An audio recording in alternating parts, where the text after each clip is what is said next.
If you feel like you're caught right now in the phase of doing free shoots or constantly being asked to do free shoots or offer discounts to your friends and family in your photography, and you're kind of wondering, how do you get out of that? How do you start to be taken more seriously as a photographer and get paid more, right?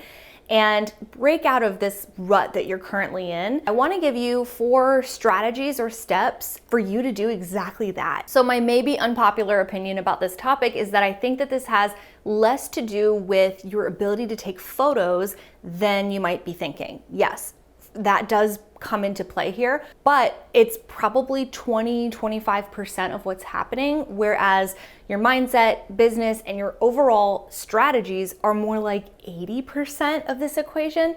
And so I want to give you some information that's going to help connect the dots between not just taking great pictures, but making money at taking those pictures. So let's dive in. All right, so step 1 is, in order to be taken more seriously as a photographer, we have to first start by taking ourselves seriously, taking our own businesses seriously. This isn't one of those equations where someone's gonna come up to you and hand you this degree and say, you know, I really think you should be charging more. You're definitely ready to go pro. Here are the next steps. It's kind of permission we have to go give ourselves and go out and get. And every photographer started here at this awkward point of, you know, only having photographed friends or family, or maybe done just a handful of shoots that were paid, but just having a hard time getting that traction. Trust me, like that is where everybody starts. And it's that awkward point where when we start taking our businesses seriously, others start seeing that and in turn take it seriously. And that is a crucial first step, because if you don't take your business seriously, we really can't expect anybody else to take your business seriously for you on your behalf. So that's step 1. When you start taking your business seriously, you also start making decisions like a business owner. You start thinking, you know, what does somebody who charges for their work do? How do they share their work? How do they present their pricing? How do they present themselves as a professional? And this starts to affect how you run your business in the best possible way. Step 2 is to take your client experience seriously. Now, the experience of working with a photographer, any kind of photographer, can either be interesting and fun and actually make you feel laid back, like everything is taken care of and you feel great with your pictures at the end of it, or it can be kind of a pain in the neck. And you definitely want to be the photographer that guides your clients through the process of taking pictures with you. You want it to be easy and fun and a great experience overall. But what does this actually mean?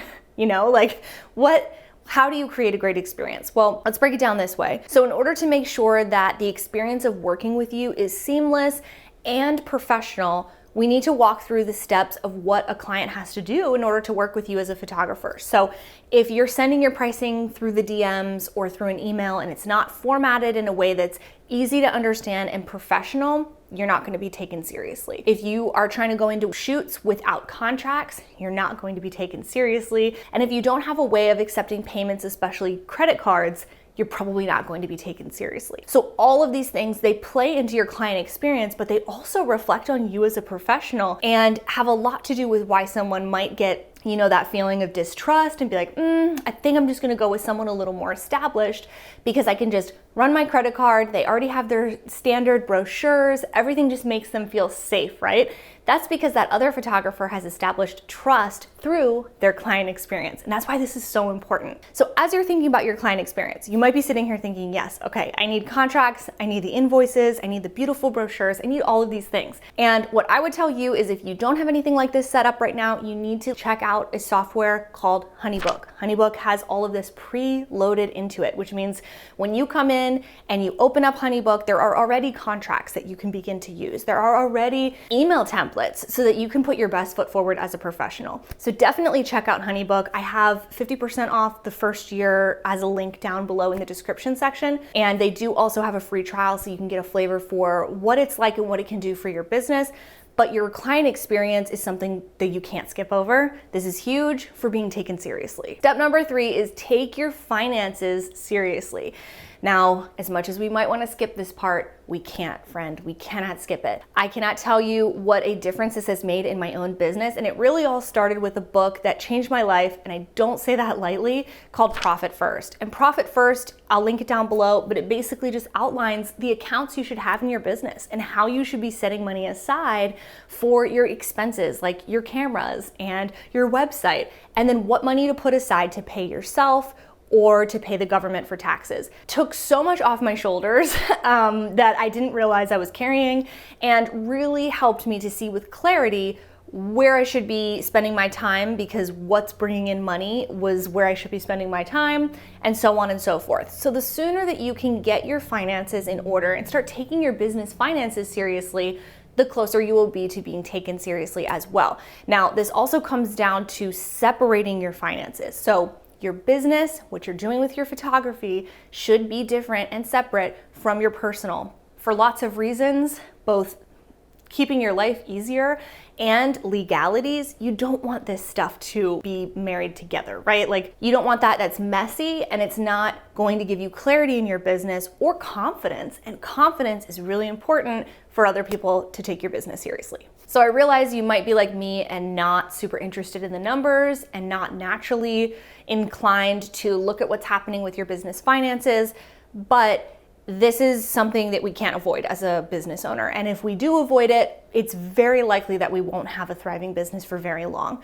And I know you want a thriving business where people are taking you seriously and paying your rates. And this is a huge part of it. And I don't know if you're gonna get that honest answer from everyone, but I'm gonna just tell you how it is. This is a non-negotiable. And the cool thing is, it's actually not as scary once you actually get in there and look at it. It's just dollars and cents. It's just money in and money out. And when you call it that, it actually gets less scary, and then you become more confident, which is definitely what we want, and a super crucial piece of you being taken more seriously in your photography business. And step number 4 is to take your craft seriously. You might have thought I would say you have to get really good at photography in order for this conversation to even begin.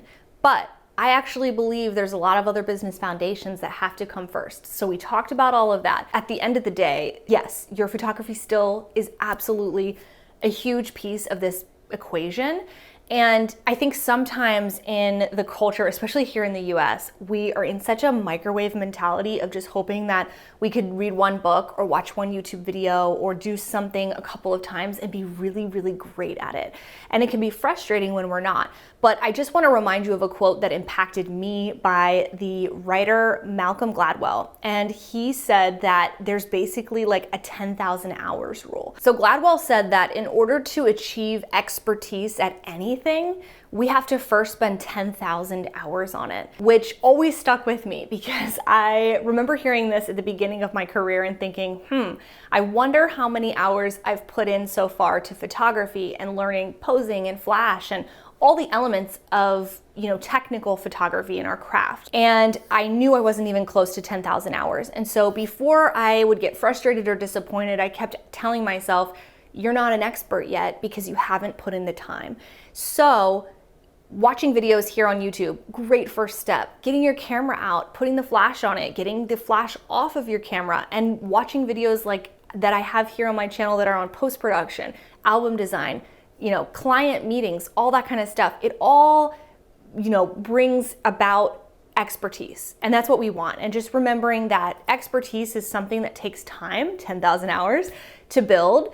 And so while you are building your other business foundations and while you're learning about the finances, don't forget about your craft, because that is a super crucial element to growing as an expert. And then of course, being more easily booked because you are truly an expert in your craft. So spend time building your portfolio and learning your gear, learning all the buttons, figuring out all that your camera is capable of, and really getting behind the lens and learning to see light and communicate with your subject effectively. I remember that when I was in school, I felt a lot better about a test going into it when I had prepared.